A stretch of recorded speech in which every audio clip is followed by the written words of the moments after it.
Mark Rogers TV, the voice of college football, coming your way on a Thursday night with a live stream at 7 o'clock Eastern time. So we invite you to jump in to the chat, get into the conversation, join the discussion, leave your comments, questions for, got James Coleman on the line from Gridiron Now to talk up the Knowles. James, how you doing tonight? I'm doing good, man. I can't complain. Beautiful weather here in Florida. Yeah, we actually Golf enjoyed tournament, a beautiful very golf nice weather. We day got a today ourselves. What's TPC, that? got a TPC, the Players Championship, big time golf tournament here. So great weather. I've certainly heard of it. All right. We've got DeAndre Francois. We got James Blackman, the guys that started basically game 1 through game 12 or 13 the past 2 seasons. I'm sure there's a fan base in each corner right now. You've seen them play a lot. I've seen them play quite a bit, but not nearly as well or as much as you with the kind of expertise. So how would you compare these two guys in regards to what they do well, what they need to work on? Okay, well, let's start with Frenchie. DeAndre Francois um, is actually fundamentally as sound a quarterback as we've probably ever had at Florida State. He actually has really good technique. He knows how to throw the ball, and he actually follows it out. My radio and business partner trains quarterbacks, and that's always one of the things that he's always glowing about him. The problem is that he does that too well, always trying to make the perfect throw with the proper technique. And when you got a guy that's 350 pounds coming right at you, it's probably not the best to follow through into that. You just got to get rid of the ball. Sometimes his reads are on point and accurate, especially on the intermediate to short throws. He has a little bit of problem with the deep ball, but he throws it adequately enough, obviously, to be a starter on the Division I level. His athleticism is good when healthy. We have no idea what he's going to look like now coming off of that injury, so that'll be tough. But I like what Frenchie brings to the table in terms of experience, and also, I mean, whether you believe it was just with Cook having a once in a lifetime running back or not, winning 10 games is still not a feat that's just easy. Blackman was thrown into a terrible situation last year, having no spring development, essentially just having a fall camp and taking very limited reps with the ones, and then all of a sudden, boom, he's the guy. So nobody expected that, and when he came in, he handled it just like what a true freshman would be. People have to understand you can't compare Frenchie and Blackman, though they were both freshman starters. There is a huge difference between a redshirt freshman and a true freshman. A redshirt freshman, especially one that enrolled early, so you got a guy that had opportunity to get 2 springs under his belt before he had a chance to actually have his first career start. But Blackman throws the deep ball very well. I think a little bit, but this could also be with him being 18. He gets too emotionally involved in the game, and he's got to get his head on. But I think both of them are trying to take bigger strides in being um, more being better leaders. So, James, DeAndre Francois has the marijuana possession that just came down about a month ago. And Right. there's speculation, maybe even more than just speculation, that there was more to it. But in regards to the charge, we're looking at marijuana possession. So, what would you expect based on what you know of the program? Willie Taggart, what's been the precedent elsewhere? What are we looking at? A game here?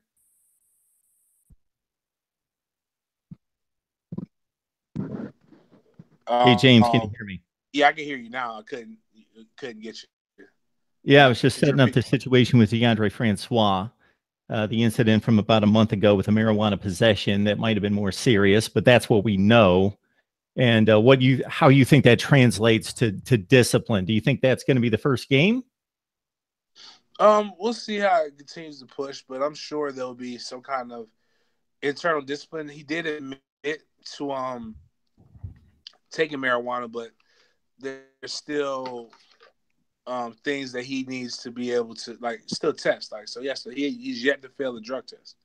So I mean, you can't just suspend the guy. You got to give him due process, and he might have been afraid of when the police officers have came to talk to. People always like to say, if you don't have anything to hide, just talk to the police officers. But having a sister who's a lawyer, and many lawyer friends, they always tell you don't volunteer information and don't talk to them. Their job is to do their job.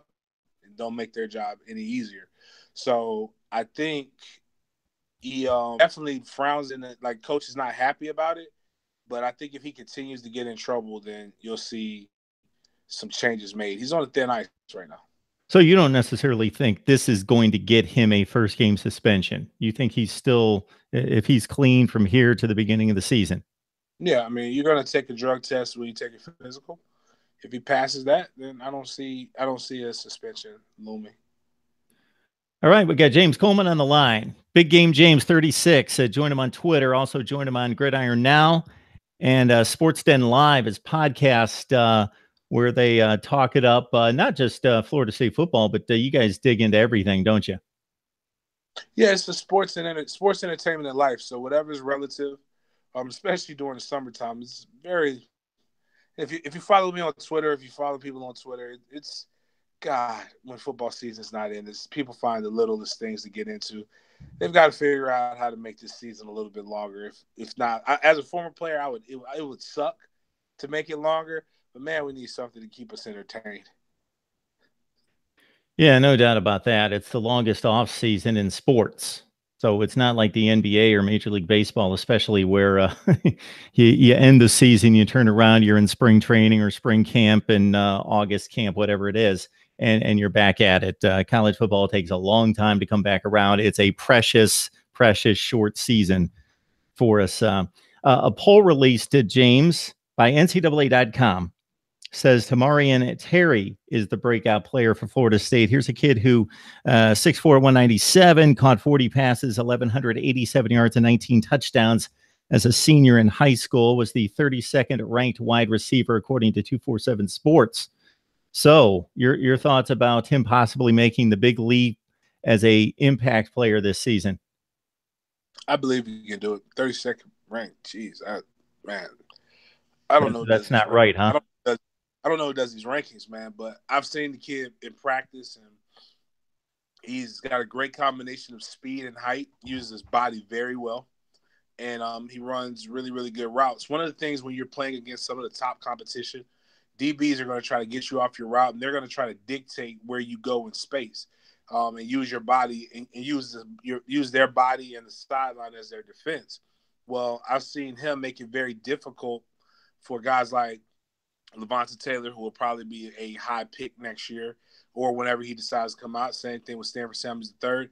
I saw him giving them fits in a system when a system that's created for one-on-one matchups, big, tall, fast wide receivers have an advantage over corners. They're still not an abundance of 6'4" guys with really good hips that can turn and run with DB. So you still see the 5'8", 5'9" corner that has some athleticism, and it doesn't matter what you are. If Blackman or Frenchie puts the ball in the right place, and you get a mismatch with Terry, then you got some you got some problems and some nightmares as a defensive coordinator.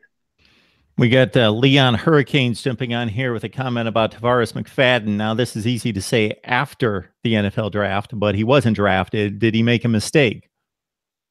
No. He did, and I wrote in the article on Gridiron Now about how you cannot have that mindset. You're like people say, the NFL is there. First and foremost, let's dispel the myth of going back and getting your education. I'm not saying that's what he asked, but a lot of people are like, oh, you got to get your – no, they got to let you have your education because there's this thing where they have to have so many of us graduate. So if you don't graduate, it hurts the university. So they want you to come back and get your degree. That's first and foremost, so he'll get his degree.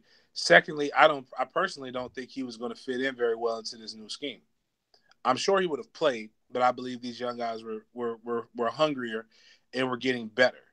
And third, I think he fell into the right situation for himself. The contract that he signed is on par with a lot of 6th and 7th round draft picks, and he gets a chance to learn behind Richard Sherman, who his skill set kind of follows a little bit. I mean, everybody, I know it sounds strange because Richard Sherman has been a dominant corner, but he's been a dominant corner in the zone system. So in San Francisco, they're not going to make him play man-to-man. He's going to get a chance to sit and learn, and if he works on his ball skills, he'll be good. I counted about 5 plays in the 6 losses that we had, or that FSU had, where if Tavares McFadden makes a play at the end of the game, the game is completely altered. If he makes 3 of those plays, we're talking about a guy who's a mid-round pick. The problem is that he never made a play that mattered. So you've seen him show that he's capable of making the play that he missed. He just didn't make it at the right time. You don't have the kind of production that he had his freshman and sophomore year, and just all of a sudden forget how to play football.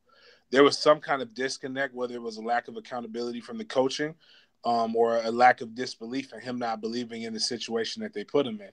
Either way, it fell on him. And I mean, there's guys who get drafted in the 3rd round who get cut. There's guys who are undrafted free agents that play years in the NFL. At this point, he's got a chance, and it's all about his desire and how hungry he is. I hope he has a chip on the shoulder, and I hope he plays angry for his sake. James, somebody else brought up Matthew Thomas, a guy that had his issues off the field as well, but was one of the more talented guys around. Your thoughts about him? Matthew Thomas is a perfect Pittsburgh Steelers linebacker. He fits. He reminds me, like, again, they have a guy who did. I think. Well, no, Vince got drafted in the later rounds. They've got a Vince Williams up there. They've had other guys that have. Lawrence Timmons was up there for a while. He's a long, big enough linebacker that can move around in space, and in that system, it fits well. I believe he'll make the team and could possibly make noise. What bodes well for him are guys like Geno Hayes, Telvin Smith, Vince Williams, Dakota Watson, Florida State Seminole linebackers who have been drafted late or not drafted at all, who have been able to make a roster and do some really, really good things. It's all about the system, and it's all about the system and where you go. Also, with Ryan Shazier being injured and the Steelers not really addressing that need at linebacker in the draft, those are also things that look very good for Matthew Thomas. Got James Coleman on the line. He is Big Game James 36 on Twitter, so catch him there and catch his work on Gridiron Now and SportsDen Live. That's his podcast as well. Of course, this is Mark Rogers TV, the voice of college football. Please subscribe to my YouTube channel. And you can also catch the audio if that's your preference, Google Play, iTunes, Podbean, and Stitcher. We have Martin Rosario commenting that the lack of player development and adjustments after Jameis left was the downfall of Jimbo. Very true. But I don't even think he did that very well when Jameis was there.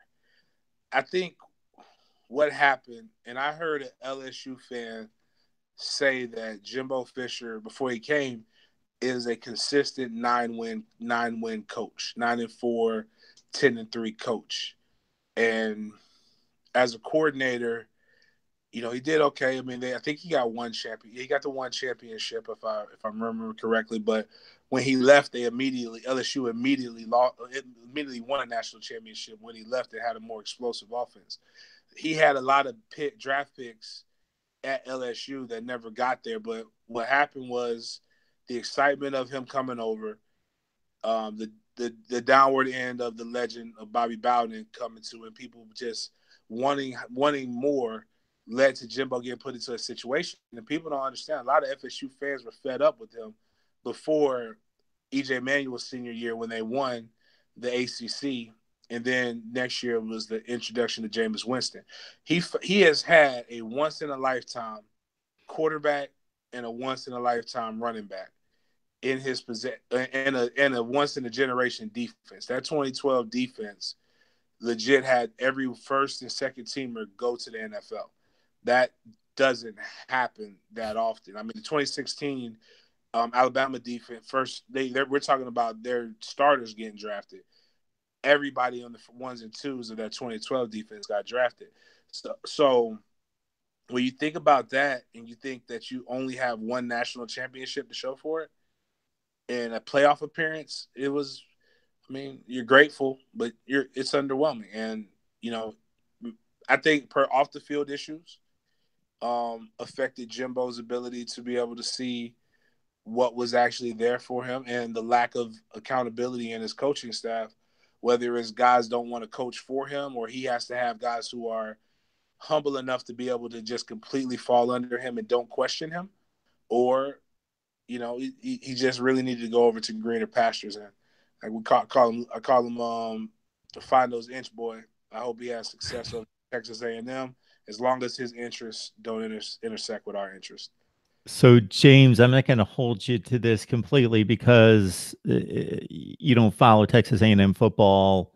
You're not there to follow it day to day. But how do you think that transition will be for Jimbo? Do you see any particular characteristics about the Texas A&M football program, the recruiting footprint, all of that either is a equals good fit or not so good fit? I mean, he's in Texas, which is a hotbed for recruiting. He's probably the third or the fourth team in the state of Texas, so he's got to reestablish that. He's in the SEC, the SEC West at that. So you got to see Alabama every year. So you're already fighting for second place, and Auburn's pretty good. So you're fighting for third place, possibly. So he's in a recruiting hotbed that's not as fertile as Florida. He's in a situation where he's already got to fight his way up until Saban decides to leave. And we can talk about facilities, but with all due respect to Texas A&M, the last championship they played for, we didn't have Technicolor. So I'm not really 100% sure if it's a better program or a better fit, but I personally thought Sumlin was doing a good job in taking them to places that they had never really been before. So, and then now all of a sudden they're this. I don't really remember them being a big winner in the Big 12 either. But since I've been following football, it's been Oklahoma, Texas. But then again, Oklahoma State emerged on the scene. You throw enough money at something, maybe eventually things will happen. But I think Jimbo's having a hard time. He's going to have a hard time finding people to want to coach for him. And here's the reason why I said it. There are rumors that he's hard to work for, but when you've got to throw $2.5 million at a defensive coordinator who was ranked 25th in the nation, and that's the best you can get, that that's not good. So, but he's got good recruiter and Tim Brewster, and I like Brewster. Shout out to Brew. So when James tells us that Texas A&M really hasn't been a national factor since Technicolor, he means that for a lot of you guys watching, and this is the only thing that you've ever watched on, is a little gadget about as big as our hand that fits in your pocket or even on a laptop. There was a time and place that you watched these kind of conversations. Well, first of all, they didn't even exist because you had to have a suit and tie on and be on a big set with a big facility and so forth. And then you watched it on a box that was about that deep, a good 4 feet deep. I'll explain it in detail. I'll explain it a little better. I'm sorry. They haven't been relevant since before World War II. So put it like that. That puts us in the right range there. It was like Bear Bryant and what was the name of that movie? Junction Boys. Yeah, Junction. You have to see what happened when they used to play out in the dirt and in the middle of the sun all day, no water breaks, that sort of thing. All right, we got James Coleman on the line talking Florida State football. You can catch him on Gridiron Now. Write some excellent pieces there. And also Sports Den Live. That's his podcast as well. And all sorts of people are commenting on the schedule. People love talking about schedules. And I have to admit, I dive into the schedule. I give a lot of analysis and rankings on the schedule and so forth. I even, James, this past week or two, fixed the ACC schedule as I did the rest of the schedules, meaning there's a huge imbalance of competitive nature in terms of the opponent's records from the season before. So in particular, you take a Miami, I can't remember the specific teams, but you've got certain teams in the ACC, for example, that play the two non-division games against two teams that went 12-4 the year before, and other teams that are playing two teams that went 4-12. I just don't think that makes a whole lot of sense trying to keep the competitive balances even to compete for a division championship. But that's for another discussion. People love talking about scheduling, so people are bringing up Virginia Tech game 1. So we'll start there in terms of, do you like diving into the conference slate against a very good team out of the gate, or would you like to see them warm up? I would love to see us warm up. I don't want to see Fuentes, but I just wrote an article about 5 questions about the ACC, and we have some of the most talented second-tier coaches out there. And I just say second tier, but we also have some of the best out there. Dabo Swinney's an amazing coach. Obviously, he has a national championship, 3 straight playoff appearances. But Fuentes is one of those guys who's next up. He run the only thing I think is good for us is that we'll see a similar type of offense because we have been practicing against it since the spring. So you'll see up tempo offense. The difference is I think our defense might be better because they lost a lot. I mean, those two brothers that they lost in the first round of the draft, they're going to have a hard time coming back from that. But they've got a quarterback that's pretty good, and again, they're well coached. So, but I will say this: the Doak is going to be rocking, and it's going to be fun times. So I think that energy they're going to be able to feed off of that. So, and if we rely on the run, we run the spread, but it's the Gulf Coast system is a power spread, which is an oxymoron. You use the run to set up the pass. So if we rely on that really the three-headed monster and running back in Laburn, Akers, and Patrick, and you set up very good doable situations for throws, I think that the defense will be able to guide us. I think FSU should win that game, but man, that schedule is not doing any favors for a first-year coach and Willie Taggart. Yeah, so the schedule becomes difficult in the ACC in particular because of this round robin against Notre Dame. So if you get Notre Dame on one of those round robin trips and you've already scheduled somebody difficult, which Florida State always does because they've got the Gators, and I know there might be a few Snickers out there, but it's still No, SEC it's still a talent. rivalry. It's a roster. It's a capable coach coming in. We know Florida's going to be a pretty good team this year. So there's two difficult Power Five games that most teams don't play. Most teams play the one Power Five game, and then they go into the FCS and the Group of Five for the other 3 non-conference games. And so you double up with Notre Dame and Florida, and then on top of that, you play the 2 best teams most likely in the other division in the ACC and Virginia Tech and Miami. And that's what I was alluding to. Let's see, Virginia Tech went 5-3 in the ACC last year, and Miami went 7-1. So you get a 12-4 composite record of the 2 non-division teams while you're competing against other teams. I don't have them in front of me, but there are other teams in the same division as Florida State in the Atlantic who are playing 2 teams in the other division that went 4-12. And I think NC State's one of them. So that's not necessarily a fair fight. Well, NC State lost a lot of their defense to the NFL. They had obviously with Bradley led by Bradley Chubb, but they've got one of the better quarterbacks in the nation coming back in. I think we should. I think that game will be tough. They've always played us tough. Dave Dorian is a. I'm shocked he came back. I just knew a bigger school was going to scoop him and pay him the money. But NC State, shout out, bravo to you guys for stepping up to the plate and giving him the money. But the team that I believe is going to be a surprise, and I don't think they're going to win the Atlantic, but I think they're going to be much improved, and that's Boston College. This is a team that's got 13 guys with pretty decent draft grades. So they're a sleeping giant. And by a fair fight, what I mean, again, I don't mean Florida State can't compete with NC State. That's not what I mean by that. I mean that the schedule's imbalanced. So I'm just trying to clarify that for It's a anyone tough out schedule. there. I think we've got a top 10 toughest schedule again. I know Jimbo wanted to set it up this way because you want to get it because we don't believe that no matter what the standard is the dynasty where we had 15 straight years of top 5 finishes. So now if you're getting to that ability, and then now the standard is to be able to compete for a ACC championship.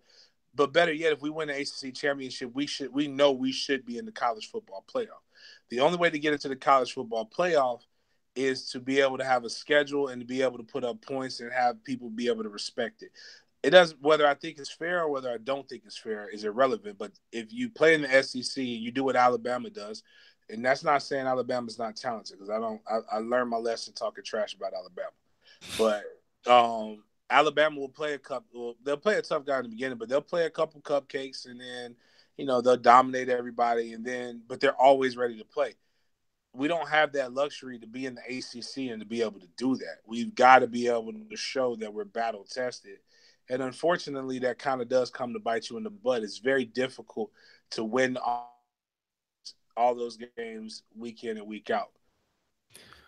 What this kind of schedule lends itself to possibly happening, and it almost happened last year with Ohio State or Auburn, and it's going to happen at some point. Somebody's going to win a major conference championship, and they're either going to be so overwhelmingly impressive at the right times, or other conferences are going to implode and collapse that they're going to gain a college football playoff spot. So let's say Florida State goes 7-1 in the ACC and they win the key ones, meaning Clemson, that gets them to the championship game, and they win the championship game and they lose either Notre Dame or Florida. And I'm not saying that FSU is a college football playoff contender necessarily this year, but I'm just using this as an example of what is going to happen in one conference among one of the major teams at some point very soon.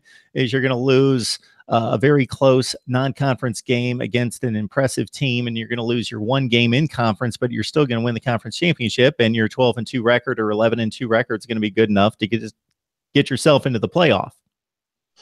Yeah, the only way that there's only a few teams that will have and that's again the record gives you that luxury and the history. And whether we want to believe it or not, it's all about television sales. So I mean, like if Duke goes undefeated somehow, which Duke has a lot of returning talent, but if Duke goes undefeated Wednesday, if Duke loses 2 games, wins the ACC championship somehow, they're probably not going to go into the college football playoff. I'm just going to be honest. But however, if FSU only losses to Clemson, and Clemson goes undefeated, and Clemson beats whoever in the ACC championship, you can see people politic to try to do what FSU what was done for Alabama this past year, which I personally will accept, but I will say it's BS because I don't like the fact that Alabama has no titles not winning the SEC. I believe you should be, even though I believe Alabama was clearly the best team in the nation, but you have an opportunity to prove that on the field, not in my mind.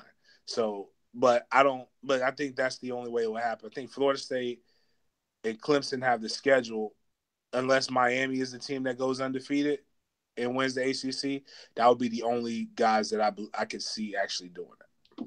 So it sounds like I needed you in early December last year because I was at the same place, James, and I got battered on here because I didn't necessarily think that Alabama wasn't the best team. I did pick them to win the 2 games in the college football playoff, which won them the championship. So I definitely thought that they were really good if I picked them to win the 2 playoff games and they won the championship. But I didn't think that they had the resume, and part of that was obviously a conference championship, to earn the spot. I didn't believe that they earned the spot. I didn't believe Ohio State did it the year before. They were given entry into it. And Florida State, as you say, based on the name, the brand, the following, and the history and tradition, is one of those blue bloods that would be given benefit of the doubt, possibly. Right. I mean, that's just kind of the way it is. They got to sell advertising too. So I'm not mocking. I know what that life's like. We got James Coleman on the line from Gridiron Now. You can also catch him on his podcast, Sports Den Live. I was losing it there for a second. I need to write it down. Sports Den Live. That's the podcast in Gridiron Now. James Coleman, Big Game James 36 on Twitter. Diving into the recruiting right now, looking at 2019, James, number 1 in the ACC, number 4 in the country, 10 hard commits, and 5 of them just came in of the last 3 weeks or so. And so the class is starting to roll. Yeah. I mean, these guys do a nationwide recruiting type thing, and everybody recruits everybody. So the recruit doesn't just fall in love with his position coach. He gets a chance to know everybody. So it's kind of that Cheers model. Everybody knows your name. Kind of makes you feel more welcome. But I think, Tiger said he wants to get that number 1 recruiting class. I think it's going to be tough. They've got a great chance at getting Kayvon Thibodeau. I think, and this is unfortunate because I really like Sean Dollars. Sean Dollars is like my favorite running back prospect out of California. Him and the guy Criddle, they both play on linebacker Criddle. They both play on the same team. I think both of those young men are going to Oregon. Salute to them. Really like them. Would love them to be Noles, but it is what it is. I think Trey Sanders will probably either go to Texas or Florida. I think Texas is really on the scene, but Florida took his brother, so I think that gives a little bit of insight. But there's some guys that we are still that one thing Taggart does a really good job of is keeping kids quiet. So I've got a chance to find some information, but you find it out like legit at the midnight hour, and you got to tweet it out. So for me, it's not quick enough for me to write an article, but it's quick enough for me to put some information out, and it just they do it, and it seems like it creeps up on people, but they keep things close to the vest. So I like that, and it prevents people from stealing your prospects. But I believe FSU will have a definitely have a top 10 class, more than likely top 5. Coach Taggart said he wants the number 1 class. I don't see that happening though. I think Georgia's got this recruiting thing sewed up. And shout out, they hired their first female. They hired, I think, the first female recruiting coordinator in the SEC. So shout out to them.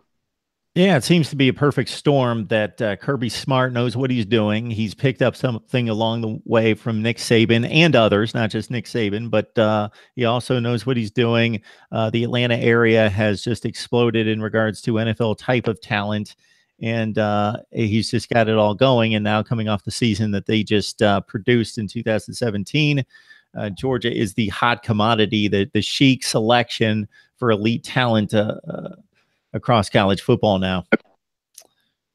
All right, James. Yeah, Kirby was at, shout out to, he was a GA at Florida State. I remember him when he was small time. That's right, he was after a decent college career as a defensive back there. All right, James Coleman, Gridiron Now, Sports Den Live. That's the podcast. You got to catch him on Twitter as well. Big Game James 36.